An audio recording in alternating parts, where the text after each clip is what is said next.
अब मित्रों, सामान दो प्रकार के होते हैं एयरलाइंस की दुनिया में। पहला केबिन बैगेज, जो छोटा बैग होता है जिसे आप अपने साथ विमान के अंदर ले जा सकते हैं। उदाहरण के लिए मोबाइल, चार्जर, लैपटॉप, दस्तावेज, पासपोर्ट, पर्स और आमतौर पर इसकी वजन सीमित होता है, इसलिए चेक इन बैगेज, जमा करने वाला सामान। मित्रों, अब आपके पास बड़ी सूटकेस भी है जिसमें कपड़े हैं, जूते हैं, उपहार हैं और यात्रा से जुड़े बाकी सामान है। अब सवाल उठता है, इतना बड़ा बैग विमान के अंदर ले जा सकते हैं? नहीं, इसलिए इसे एयर काउंटर पर जमा किया जाता है। विमान के नीचे वाले हिस्से में एक विशेष स्थान होता है, उसे कार्गो होल्ड या कार्गो कंपार्टमेंट कहा जाता है।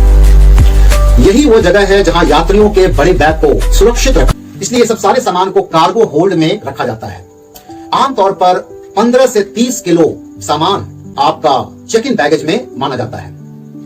अगर आपका सामान निर्धारित सीमा से ज्यादा हो जाए तो हमें आपको एक्स्ट्रा मनी देना पड़ सकता है।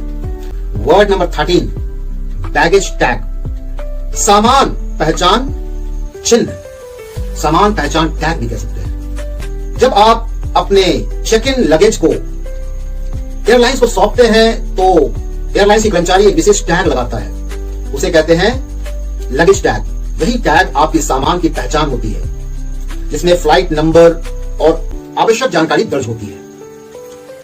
अगर एयरपोर्ट पे हजारों बैग मौजूद हो तो भी यह टैग आपके सामान को पहचानने में मदद करती है। वर्ड नंबर 14, बोर्डिंग पास, विमान प्रवेश पत्र। भाषा में कहें तो बोर्डिंग पास आपका विमान प्रवेश पत्र होता है। अब प्रश्न है, अब यह बोर्डिंग पास कहां मिलता है? अगर आपने वेब चेकिंग किया है तो बोर्डिंग पास आपके मोबाइल में पीडीएफ के रूप में मिल सकता है। वेब चेकिंग नहीं किया है तो एयर काउंटर पे जाकर के टिकट और पहचान पत्र दिखाने के बाद बोर्डिंग पास आप प्राप्त कर सकते हैं। ध्यान दीजिए मित्रों, बोर्डिंग पास पर कई महत्वपूर्ण जानकारी होती है। आपका नाम, flight number, seat number, boarding time, destination, check पर, बोर्डिंग गेट पर, विमान में प्रवेश करने से पहले। इसलिए बोर्डिंग पास को हमेशा सुरक्षित रखना चाहिए, क्योंकि इसके बिना विमान में प्रवेश नहीं किया जा सकता। सिक्योरिटी चेक, यह शब्द क्या होता है? सिक्योरिटी चेक, सुरक्षा जांच। सिक्योरिटी चेक में यात्रियों के सामान और यात्रियों की जांच की जाती है, जिससे कि कोई प्रतिबंधित वस्तु या खतरनाक वस्तु विमान में न जा सके। पहली बार जो यात्रा करते हैं इस चरण को लेकर के घबराते हैं, लेकिन वास्तव में घबराने की कोई आवश्यकता नहीं है, क्योंकि यह प्रक्रिया सभी यात्रियों की सुरक्षा हेतु बहुत आवश्यक है। मेटल डिटेक्टर, नेक्स्ट वर्ड, धातु जांच यंत्र। धातु चेक के दौरान एक विशेष मशीन के बीच से गुजरना पड़ता है। अगर आपके पास कोई धातु की वस्तु होगी तो यह मशीन संकेत दे सकती है। इसलिए सिक्योरिटी चेक के पहले गेट अपनी जेब को खाली करने की सलाह दी जाती है। नेक्स्ट वर्ड है स्कैनर, स्कैनिंग मशीन, स्कैनर। अब आपकी बैग की बारी आती है। बैग एक विशेष मशीन के द्वारा मशीन के बीच से गुजरती है, जिसे स्कैनर कहते हैं। मशीन जो है बिना बैग खोले आपकी सारे वस्तुओं की जांच कर सकती है। और हम लोग देख सकते हैं कि एयरपोर्ट सुरक्षा व्यवस्था काफी मजबूत मानी जाती है। वर्ड नंबर 18, पासपोर्ट, अंतरराष्ट्रीय पहचान पत्र। मित्रों, अगर आप भारत के अंदर यात्रा कर रहे हैं तो आधार कार्ड या कोई पहचान पत्र काम आ सकती है, लेकिन कहीं आप विदेश जा रहे हैं, अमेरिका, थाईलैंड, मॉरिशस, तो आपके लिए पासपोर्ट अनिवार्य है। पासपोर्ट भारत सरकार द्वारा जारी किया गया एक अंतरराष्ट्रीय पहचान पत्र होता है। इसमें आपका नाम, फोटो, जन्मतिथि, राष्ट्रीयता और पासपोर्ट नंबर दर्ज होता है। ध्यान दीजिए मित्रों, पासपोर्ट केवल एक किताब जैसी दिखने वाली वस्तु नहीं है, यह दुनिया के सामने आपकी पहचान प्रमाण पत्र है। एयरपोर्ट पर पासपोर्ट कई जगहों पर दिखाना पड़ सकता है आपको। वीजा का अर्थ होता है किसी देश की तरफ से आपको अनुमति।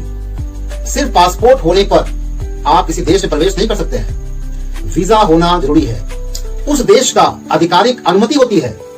वीजा बताती है कि आपको उस देश में प्रवेश करने की अनुमति है, आप निमंत्रित हैं।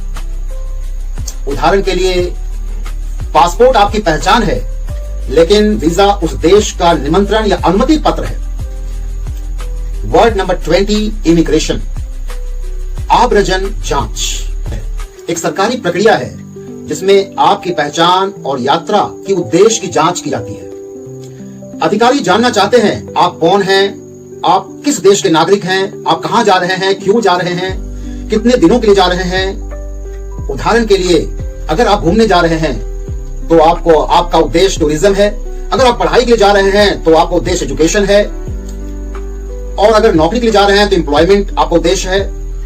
इमिग्रेशन आपकी पासपोर्ट और वीजा की जांच करता है और सभी जानकारी सही होने पर आपको आगे जाने की अनुमति दी जाती है। संक्षेप में, इमिग्रेशन आपकी पहचान और यात्रा के उद्देश्य का आधिकारिक प्रक्रिया है। वर्ड नंबर 21, कस्टम्स, सीमा शुल्क विभाग। कस्टम एक सरकारी विभाग है जो विदेश से लाए गए सामान का जांच करता है। यह जांच क्यों की जाती है? क्योंकि हर देश की अपने अपने नियम, कायदे, कानून होती है। कुछ वस्तुएं वहां प्रतिबंधित होती है, कुछ वस्तुओं पर कर या शुल्क लग सकता है। कस्टम्स अधिकारी यह सुनिश्चित करते हैं कोई यात्री ऐसा सामान तो नहीं ले जा रहा जो नियमों के विरुद्ध हो। जांच दल के द्वारा इसको पूरी तरह से जांच किया जाता है और आवश्यकता पड़ने पर बैग खोल करके जांच की जा सकती है। याद रखिए, कस्टम्स का उद्देश्य होता है आपको परेशान करना नहीं, बल्कि देश की सुरक्षा और कानून की पालन करने के लिए आवश्यक है। नेक्स्ट वर्ड है गेट, मीनिंग विमान प्रवेश द्वार। पूरी प्रक्रिया होने के बाद एक घोषणा होती है कि भाई ऐसे ऐसे नंबर की फ्लाइट, इस नंबर की फ्लाइट जिसका बोर्डिंग है फलाने गेट पर। वह गेट क्या है? जिस गेट से यात्री विमान में प्रवेश करते हैं, बोर्डिंग पास में आपका गेट नंबर लिखा रहता है, इसलिए हमेशा गेट नंबर पर आप ध्यान जरूर दीजिए। नेक्स्ट वर्ड है बोर्डिंग, मीनिंग विमान पे चढ़ना, विमान में चढ़ना, बोर्डिंग। अब वो क्षण आ चुका है जिसका आपको कई दिनों से इंतजार आप कर रहे थे। एयरपोर्ट कर्मचारी आपके बोर्डिंग पास को स्कैन करता है और आप विमान में प्रवेश करते हैं। इस प्रक्रिया को बोर्डिंग कहा जाता है। पहली बार यात्रा करने वाले अधिकांश यात्रियों के लिए यादगार क्षण होता है। वर्ड नंबर 24, रनवे, यानी उड़ान पट्टी। अब विमान धीरे धीरे आगे बढ़ना शुरू करता है और एक लंबी चौड़ी पट्टी पर पहुंचता है। इसे रनवे कहा जाता है।